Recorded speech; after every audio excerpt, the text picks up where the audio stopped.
This is Bob Andelman, and this is the Mr. Media interview. Today, it's January 26, 2007, and I'm sitting across from David Simon, creator of the critically acclaimed and Peabody Award-winning HBO series, The Wire. We're speaking at the Inn at the Bay in St. Petersburg, Florida, where Simon spent the past week working with students at Eckerd College. The 50th episode and fourth season finale of The Wire aired just a few weeks ago, and the fifth season goes into production in March, so Simon is hopefully enjoying a vacation of sorts. I'm an admitted latecomer to The Wire, having seen my first episode just last September in a New Jersey hotel room. I was struck by the show's tension and extraordinarily tight scripting and character development, which has often been overshadowed by better-known HBO shows such as The Sopranos and Deadwood. If you like those shows, and you haven't already caught The Wire, you should consider it assigned viewing. Fortunately, the first season of The Wire is now airing on the BET channel, so us latecomers can start catching up. If you haven't seen The Wire, you may still be familiar with David Simon's work. A former Baltimore Sun crime reporter, he's the writer that the Baltimore Chamber of Commerce no doubt loves to hate, having authored the Baltimore-based book The Corner, A Year in the Life of an Inner-City Neighborhood, and the subsequent HBO series The Corner, and providing the inspiration and a number of scripts for the Baltimore-based NBC show Homicide, Life on the Street. Another of his Baltimore-based true crime books, A Year on the Killing Streets, was the basis for Homicide. So David, what is it about Baltimore? Why do you hate it so much? Actually, I live there. I live in the city. I have great affection for it. I am invested in the city's future in the same way as other people who are its boosters. I just feel compelled to comment on that which I covered as a newspaper reporter and as an author, and these elemental problems that are at the core of our urban experience. We are not going to solve the dilemmas and the crises and the problems of the city without first addressing them intelligently, and that really is the impulse behind The Wire and behind all of the work. And so I don't feel as if I'm targeting Baltimore or any city per se, but I am aggressively making an argument about the problems that are confronting cities. Could it be any city? It could be, although I think the problems are paramount in post-industrial places like Baltimore, where the manufacturing base has disappeared and where a large undereducated, underskilled population is without meaningful work. I think, if you look at places like in the Rust Belt, Baltimore, Cleveland, St. Louis, Chicago, Philadelphia, these are places that are experiencing the most profound problems, not only with crime and an intractable drug culture, but also with almost an existential crisis of the population. It's an interesting place, right? We've got the hour tolling behind us. That's right. And is the city really as interesting as someone watching these shows would think, or are you compacting so much that it just seems tenser and more exciting? Exciting maybe not be the best word for it. I don't know. I mean, I think listen, life is honestly anti-drama. And if you chart people's lives on a day-to-day basis, I think it probably doesn't add up to anything that could be a stage play or a teleplay or a screenplay. So there is a certain dramatic hyperbole that is required in any presentation of theater. But we are really trying to root it in the real. These are all events that either have happened and that were either covered by myself or policed by my partner in writing, Ed Burns, who was a homicide detective for 20 years, or occurred to him when he was teaching school in the city school system for 7 years, or were covered by Bill Zorzi, who covered city government for 20 years for the Baltimore Sun, or I could go on. I mean, it really is rooted in the experiences of the writers as either journalists or authors or people contending in Baltimore. But some of the events didn't occur in exactly the way and shape and precision that we are describing them. We are taking some license. There is some fictionalization, and ultimately there is almost a comfort in that you can almost be more honest in a way about what you feel about events when you are not beholden to any kind of argument or dialectic with real people. You know, in some ways, some of the most honest things I've felt I've ever written about the city have been in a fictional sense. So, well, the thing that really struck me is for the first time I watched, and this week I'll admit I've watched 12 episodes. It's been sort of a marathon week. Hard week for you. Well, I can't say, I don't want to say it's been fun, because that you'd interpret that the wrong way about that type of show, but it's been very interesting.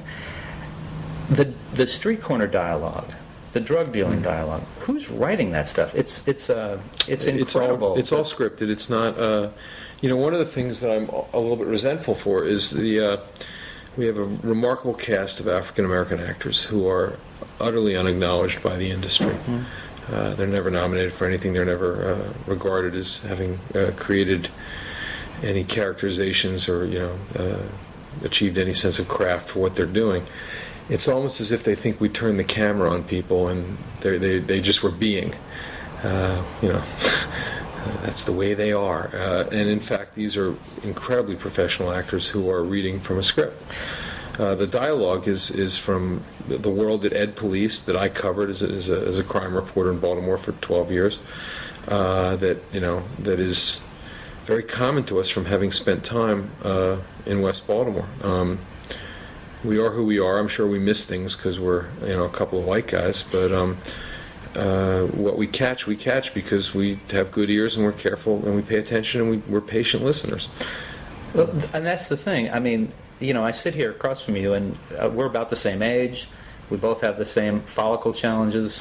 And I look at you and I listen to you talk, and I think about the incredible dialogue. The dialogue that I've been listening to so heavily this week before we met. The thing that really struck me is that you or I, as much as I like to think of myself as a pretty good writer, I couldn't write as crisply as that dialogue on the street. I could write the stuff that, in the political situations, I think, and in the police station, and the classroom. But you could if you were exposed to it for day after day, and if you. And there you go. Yeah. I mean, it really is. It is the result of years of reporting. I mean, even when we try to acquire a new world in The Wire that we don't know anything about, we're pretty rigorous about taking what time we do have and diving in and trying to acquire everything we can. In the second season of the show, we spent a great deal of time at the Port of Baltimore, dealing with the world of longshoremen and stevedores, and we hired one other former Sun reporter, Rafael Alvarez, whose family is in the maritime tradition and who knows the port very well. And that was valuable, and Raphael was a great aide, and we leaned hard on him. But the rest of us all threw ourselves at the actual ILA, the union, and at the Maryland Port Authority and at the Steamship Trade Association, and asked for all the help we could get in the months leading up to production and into the creation of the scripts, because we didn't know enough to write that world. And that's something that just doesn't happen if your impulse is to create an entertainment. The average Hollywood television production is going to involve a bunch of people who will pick a storyline, and then their research will consist of consulting other Hollywood productions. They'll be writing the version of what other Hollywood TV shows, say, drug dealers sound like, or stevedores sound like, or they'll be channeling, if it's stevedores, they'll be channeling On the Waterfront, which is a great movie, but it's it's certainly about half a century old, and literally old, and classic. I mean, I've watched it time and again, but they will not endeavor to go out into the world and acquire what I would regard as sufficient authority to speak in these voices, and it would bother me not to. I would be scared. I would be frightened of my own ignorance. Well, the conversation, the dialogue in The Wire puts you in that place as much as the same aspects of The Sopranos put you there, or even Entourage or Deadwood. That's the thing that you start watching that and you get caught on that, and you've just got to keep listening. Right. I mean, I think what distinguishes premium cable at its best in terms of drama is writers who are absolutely committed to creating a world not as an artifice for entertainment, but as an artifice to speak to larger themes and to do it in such a way that the universe is entirely credible. I believe that David Chase and his crew know these guys in North Jersey. By that, I know they're fictional, but they know that world, and they've got it surrounded. And to the extent that he has created a universe around Deadwood, I think David Milch and his people have done the same thing. Partly that's because you don't have to play towards the lowest common denominator of television on premium cable. People are paying for it. They're going to sit there in their chairs. They're going to want to catch the nuance. They're going to want more nuance. Whereas in television, in broadcast, there's my episodes are 58 minutes. There's a 40 with commercials, right. And every 12 minutes there's a break, and they start to sell you some soap, and you get up to go to the bathroom, and you get up to go to the refrigerator, and you might come back, and you might miss 3 minutes, and then you're busy unwrapping the ice cream bar, and falls in, and pretty soon you've missed 3 scenes of dialogue. Television's a pretty passive experience in American culture. It is not. It's a tool of not of provocation, but of relaxation. And if that's the nature of it, then nobody's going to be able to tell an intelligent story. But premium cable has sort of changed the equation. And the other way it's done that, not just by getting rid of commercials, but you can catch The Wire 4 or 5 times a week on HBO. You can catch it on demand at your leisure, at your time, and you can eventually buy the DVDs. At that point, it's no longer a scheduled event, and if you miss one episode, or if you get a phone call in the middle of one, you're still going to be able to catch up on it if you choose. And that's revolutionary for television.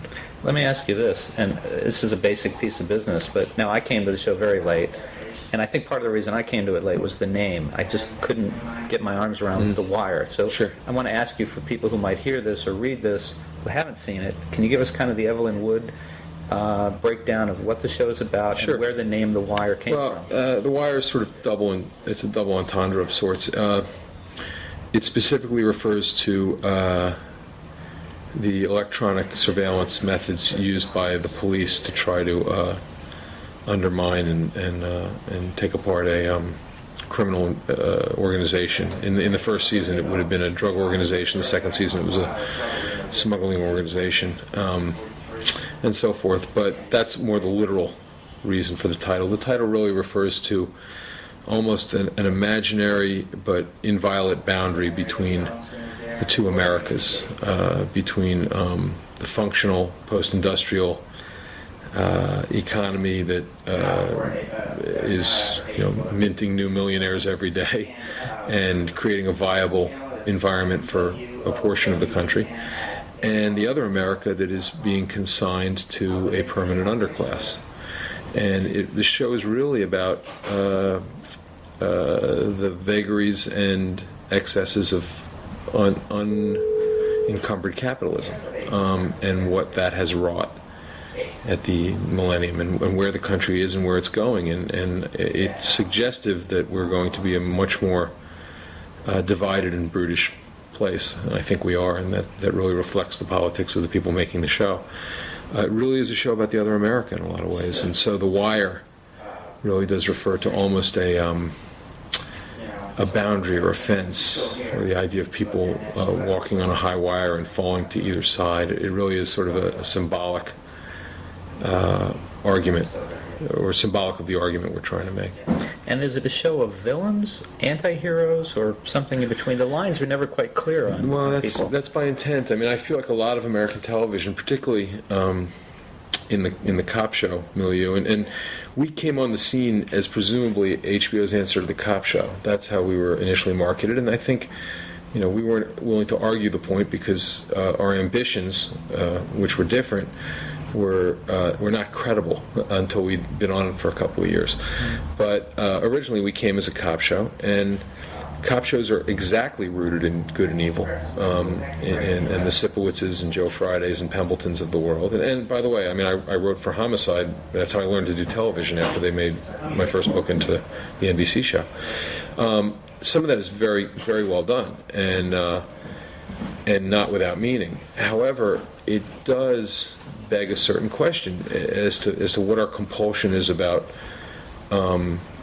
these sort of hour-long morality plays, and why they're the preponderance of what we absorb as our entertainment.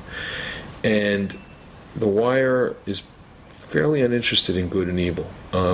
It regards its characters as being it's more sort of social determinist. It's I guess to follow it all the way back, most American drama on television, it's rooted in the Shakespearean tradition of the angst of the individual and his own conscience and his own struggle against himself and the Hamlet. I mean, if you look at Tony Soprano or Al Swearingen and these other shows, there's a lot of Hamlet. There's a lot of Macbeth in their construct, and we're really stealing from an older, less traveled tradition, which is that of the Greeks. And The Wire is really constructed as Greek tragedy, except we postmoderns have a hard time believing in Olympian gods that hurl lightning bolts and hit us in the butt, and are indifferent to our morality or our desires, and are just basically jealous and whimsical and playful with humans, with mortals. But if you supplant the idea of those old Greek gods with postmodern institutions, with the police department, with the drug organization, with the government, with the union, with the Catholic Church, with Enron, you start layering over the institutions that determine how individuals are going to be served by or serve society. Now you've got some really indifferent gods, and so we're really we're stealing from Euripides and Socrates and Aeschylus. Those are the guys. Now let me ask you. You speak very elegantly, very philosophically about your program, but it's also a program that's full of it's very violent. It's very tense. Yep. That can almost be paralyzing. I know. I spoke to my wife this morning and I was describing The Wire, which she's resisted watching. Mm-hmm. And I said, there have been times where she's watched The Sopranos and she's gotten to the end and said, I can't watch that again for a couple of weeks. It's just too much. I'm overwhelmed. Yeah. Have you gotten that response from some people? Yeah. I think once people get 3 or 4 episodes in, they can't help but watch. I mean, to that I would just suggest that, to go back to the Greeks again, Oedipus kills his father and sleeps with his mother. Antigone dies a horrible death for asserting her own demands of individuality and dignity. Don't even get me started on Medea. Tragedy and violence, and a look at the profane. If you get later into the dramatic tradition, a look at the profane in life is elemental to what we demand of drama. It's almost the requirement of some serious drama to address themselves to the most basic human impulses. I don't know how to make a show about nothing, and I certainly don't know how to make a show about sort of a lighthearted romp through the end of the 20th century, which, by virtue of the body count alone, has to be regarded as a failed century. There is a lot to be angry about, and there's a lot to be concerned about, and there's a lot to address ourselves to. And again, that's the impulse behind the show. We're not saying dirty words to be naughty, and we're not showing any more nudity than we feel that is warranted under the construct of the story that's required for the characters to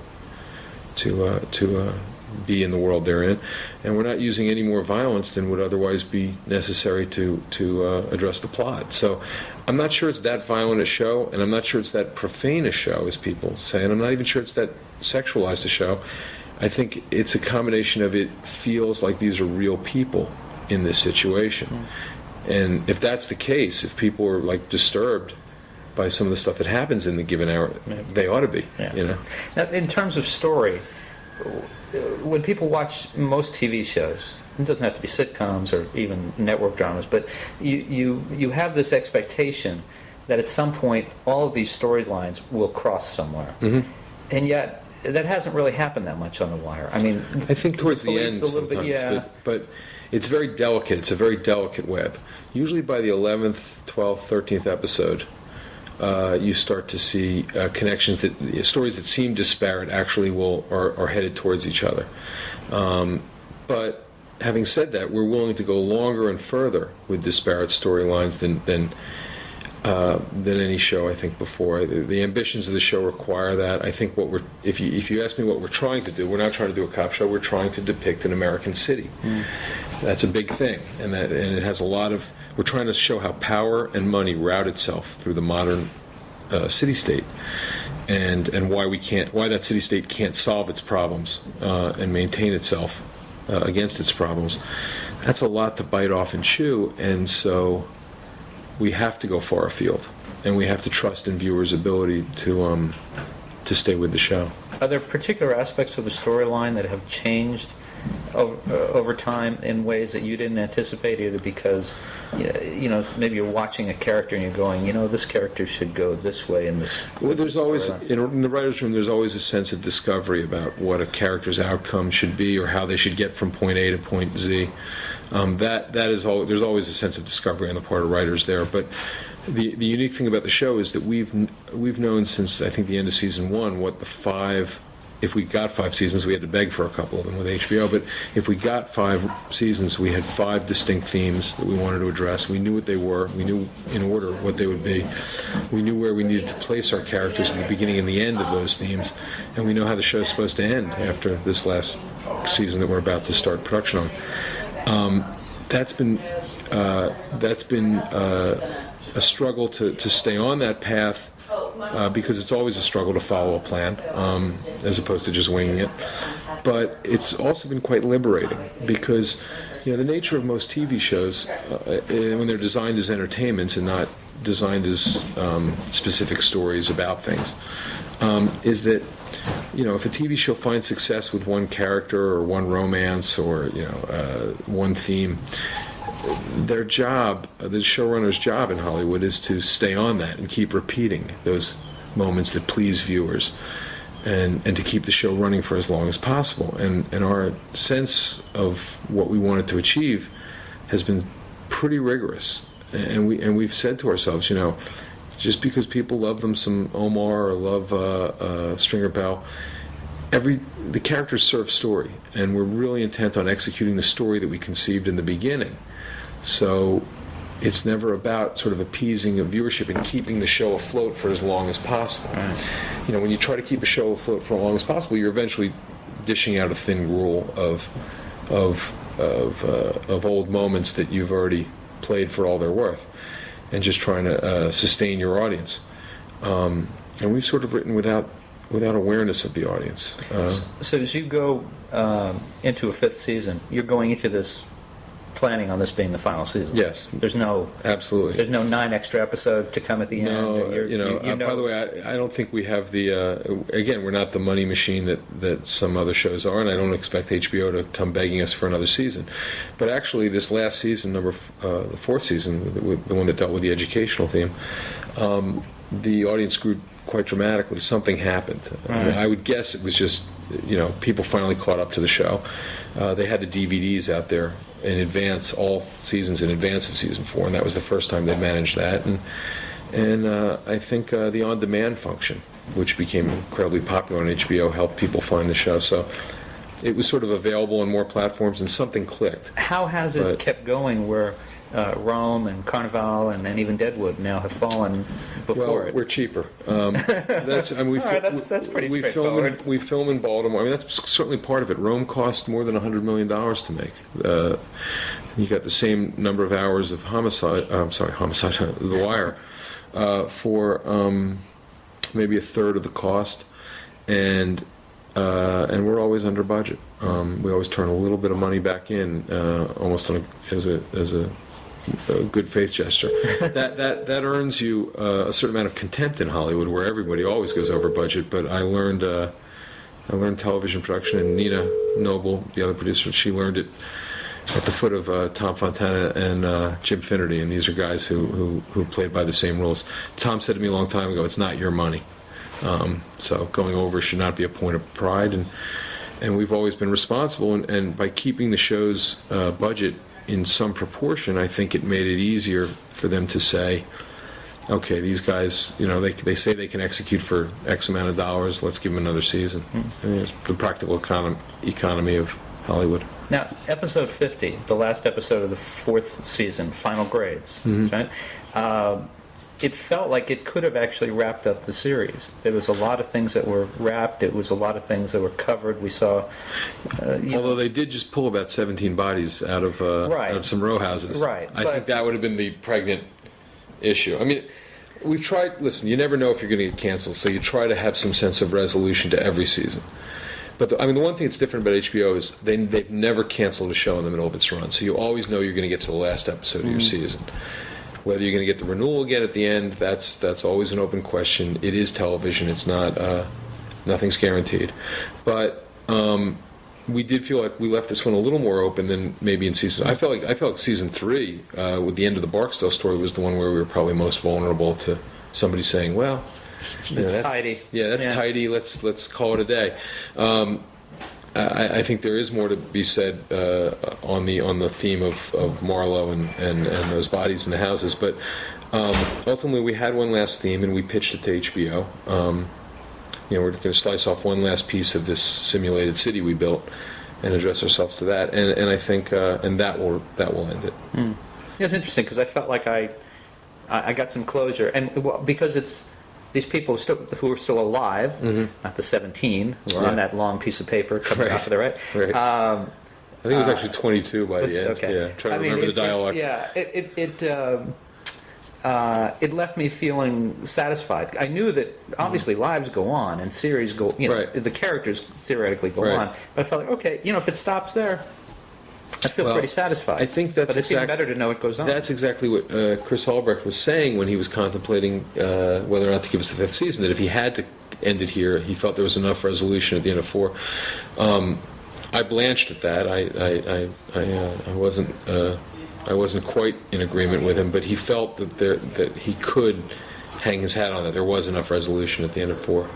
What will be your involvement in season 5, and what? Are you working on anything to follow The Wire? My involvement is same as all the other seasons. I'm the executive producer along with Ian Noble, and dealing with all facets of production and working on the writing with Ed Burns, who's the other lead writer. And we have Richard Price, George Pelecanos, Dennis Lehane, remarkable novelists who are committed to writing for the show. And we'll execute one last season. I think probably 10 episodes. I don't think we need the 12 to finish. And then put it to bed, and then move on to something else. I'm involved with some other projects for HBO, and they may or may not go. I was involved in adapting a book called Generation Kill by Evan Wright.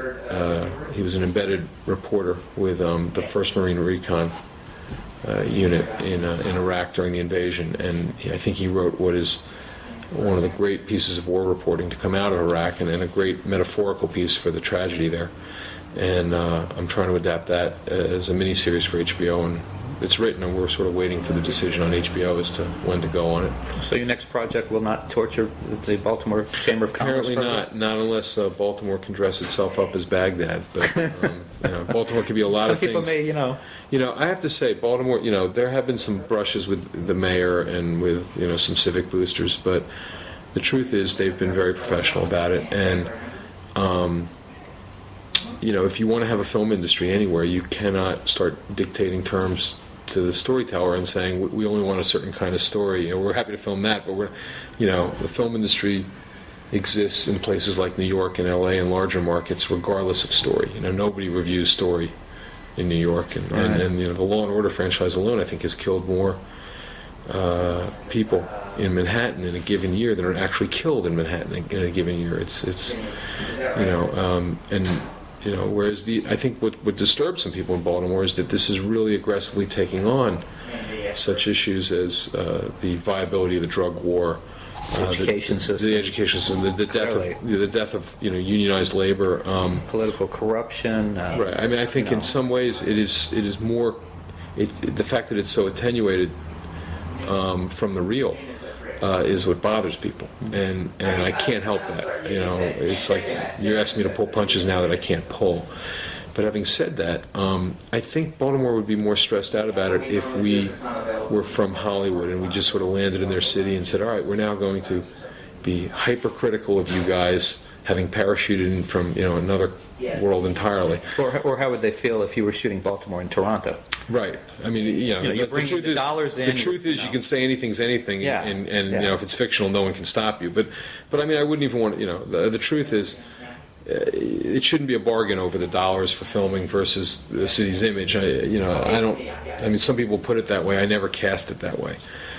The way I cast it is, we're from here. You know, I live in South Baltimore. I am committed to staying in Baltimore as a citizen. And if you don't think that I have the legitimacy to comment on where our city is going and what we're facing, okay, but you're going to have a hard time stopping me, because, you know, it's genuine. It's not motivated by any sense of cynicism about place or about you know. And I'm not from somewhere else. I'm from Baltimore. So what else would I write about? There you go. David, thank you very much. Thank you for doing the interview, and thanks to David Simon for joining us on this week's Mr. Media interview. Thank you very much. Enjoyed it a lot. Thank you.